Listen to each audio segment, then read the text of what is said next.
தென்காசி அருகே விஷ வண்டு கடித்து கணவன் மனைவி உயிரிழந்த சம்பவம் சோகத்தை ஏற்படுத்தியுள்ளது. இது தொடர்பான தகவல்களுடன் இணைகிறார் செய்தியாளர் தேவராஜன்.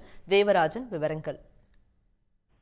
தென்காசி அருகே உள்ளது சீவநல்லூர் என்ற கிராமம். தென்காசியிலிருந்து 7 கிலோமீட்டர் தொலைவில் உள்ள இந்த கிராமத்தில் நேற்று ஒரு ஐயப்பன் கோயிலில் விசேஷ நிகழ்ச்சிக்காக அன்னதானம் வழங்கப்பட்டது. அப்போ அந்த ஊரை சேர்ந்த ஏராளமான கோவிலில் வழிபட்டு அன்னதானத்தை முடித்துவிட்டு வீட்டுக்கு திரும்பிக் கொண்டிருந்தனர். அப்போது அந்த பகுதியில் ஒரு தென்னை மரத்தில் கூடு கட்டியிருந்த விஷ வண்டுகள், கடந்தை எனப்படும், இந்த பகுதியில் அதை குளவி என்று சொல்லுவார்கள்.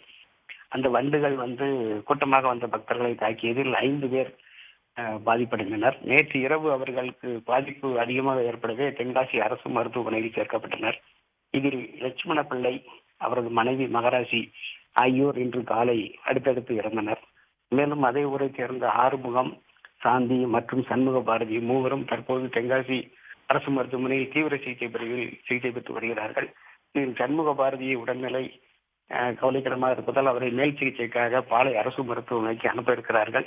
இன்று காலை தென்காசி தீயணைப்பு படையினர் அந்த கடலை இருந்த தென்னை மரத்தில் தண்ணீர் பாய்ச்சி அதை அழித்து இருக்கிறார்கள். அடுத்தடுத்து கணவன் மனைவி இருந்தது அப்பகுதியில் பெரும் சோகத்தை ஏற்படுத்தி இருக்கிறது. விவரங்களை வழங்கியமைக்கு நன்றி தேவராஜன்.